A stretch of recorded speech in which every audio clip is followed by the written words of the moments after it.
Hello, and so we get to me, what is for myself as a Wesleyan Arminian, one of the most important, probably the most important verse in First John, theologically, that is. This verse smashes the interpretation of First John 1:8 that is so prevalent. First John 1:8 says, if we say we do not have sin, we deceive ourselves and the truth is not in us. This verse is often misread to say, if we say we do not sin, it's different. To have sin, to practice sin, two different things. 1 John 1:8, as I've said multiple times working through 1 John, is John's equivalent of Romans 3:23. All have sinned and are lacking the glory of God. 1 John 1:8 is basically saying, if you say, well, I haven't sinned, I don't need to be forgiven, I'm okay, I'm good enough, smart enough, and doggone it, God likes me. If that's your approach, you're wrong. If anybody says, I don't have any sin, I don't need Jesus to die on the cross for me or rise from the dead, I'm good, I'm pretty good, I don't kill people. Basically, 1 John says, you're deceiving yourself. But the point is, and of course, it's the target audience is probably these Gnostics, these Docetists, who didn't believe that Jesus came in the flesh and didn't think they needed his physical sacrifice. They were spiritually okay.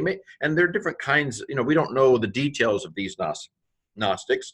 Some of them may have been kind of like, well, my body may sin, but my spirit's good, There was a Christian around the year 200, Origen, who believed that, everybody, when they died, their spirit would be clean again. So he was a kind of universalist. Everybody would be saved because their spirit, once they were free of this prison house of the body, they'd be okay. Well, again, that's not New Testament theology. But 1 John 3:9 makes it clear that what 1 John 1:8 is saying is not that we can't help but sin. That is not the theology of John. That is not the theology of the New Testament. Well, let's dig in. If you're good with Greek, have you already tried? Here's my translation. Everyone who has been born from God does not practice sin. Oh, that sounds interesting. Those who are born of God don't practice sin. They're not sinners in the sense that if you had to choose, are Christians sinners, or do Christians behave righteously, or do Christians behave sinfully? If you had to choose between those two, it's clear that John would say Christians do not practice sin. That's the descriptor that applies to a Christian. And why? Because God's seed, that is his seed, remains in him. God's seed is in you, and the seed brings forth a plant. And so the godly seed, God is light, and in him is no darkness at all. If we walk in darkness, we're not in the light. We're not having fellowship with him. It's those who walk, live, practice, do in the light that are, with God. Those who practice darkness, those who act, and this is not about some legal fiction, those who act righteously, those are people who are the children of God. When God's seed is in you, you're going to behave righteously. You're not going to behave sinfully. Again, 1 John 2:1 says, if we do sin, we have a good advocate. He's not saying that it's impossible to sin, period. But he's saying that because God's seed is in us, sin not should not, sin will not typify the life of a believer because God's seed remains in them. And he is not able to sin. Wow!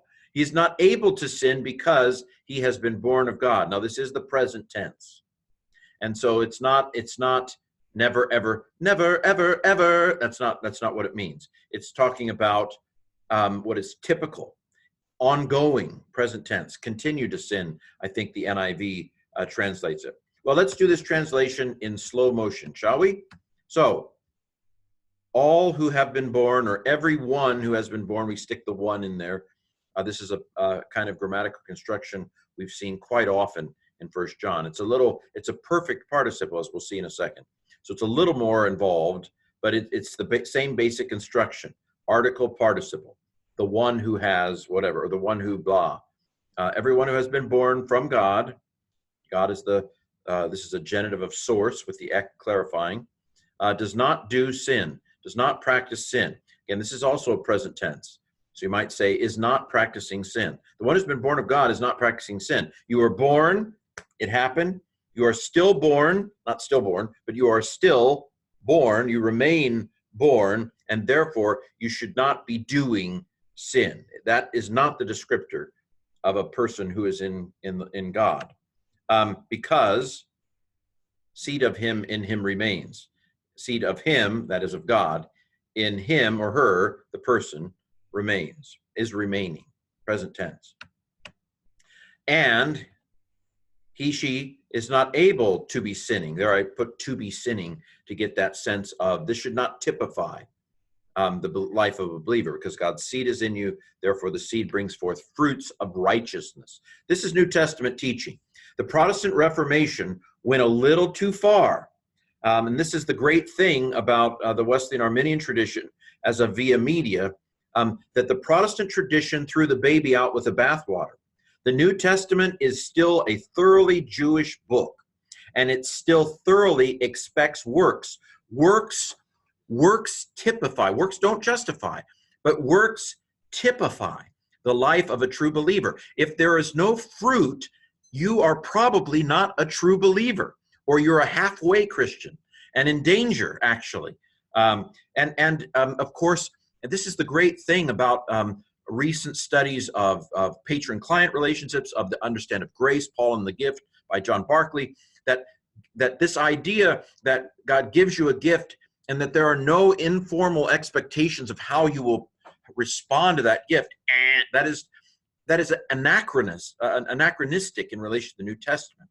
The idea that if you do not continue to bear fruit, that God at some point, as the gracious giver, will say, you are an ingrate. You obviously do not belong in my family. These things that were considered to be heresies in the Protestant Reformation are actually the biblical perspective. Deal with it. Okay, so the one who is born of God is not able to be sinning because God's seed remains in him.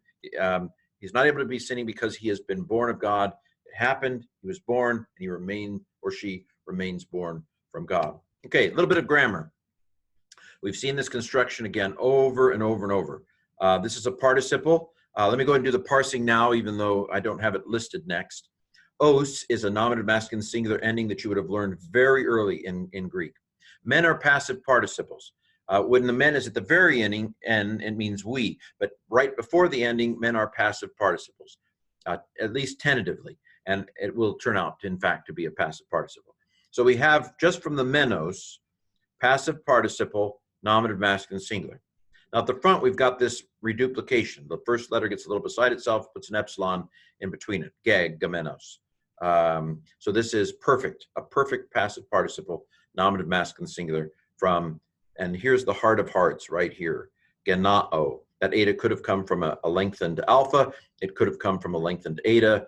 As it turns out, it comes from a lengthened alpha. So that's the parsing. Now, when the participle has the article on it, it's adjectival.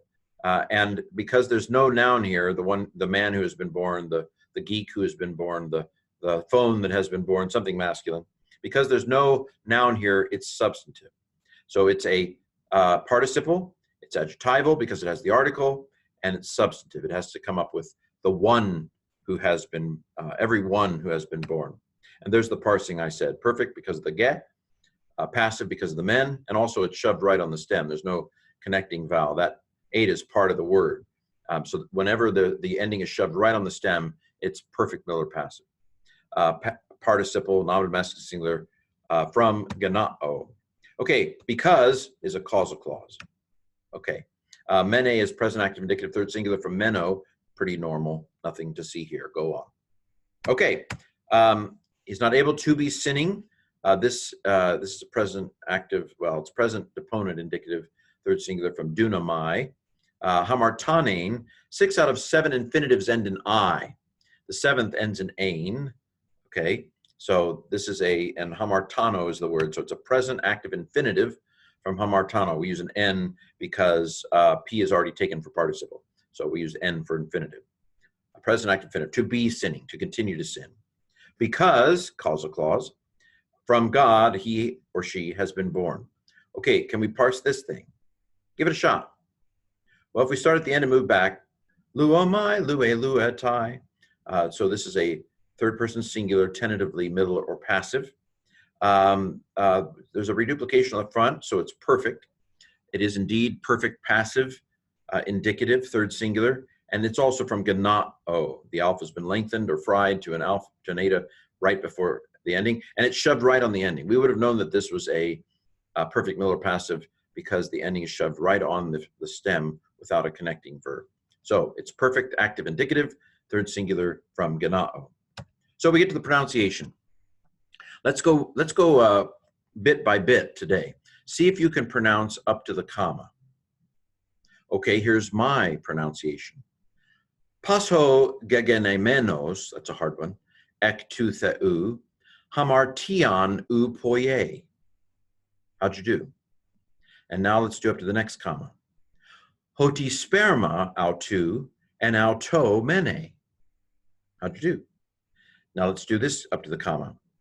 Kai u dunatai hamartanein. And the last, hoti ek tu theu gegenetai.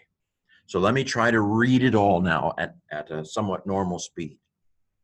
Pas ho gegenemenos, ek tu theu hamartian u poye, hoti sperma autu en auto mene, kai u dunatai hamartani, hoti ek tu theu gegenetai. Okay, this has been 1 John 3:9, one of the most important theological verses in 1 John.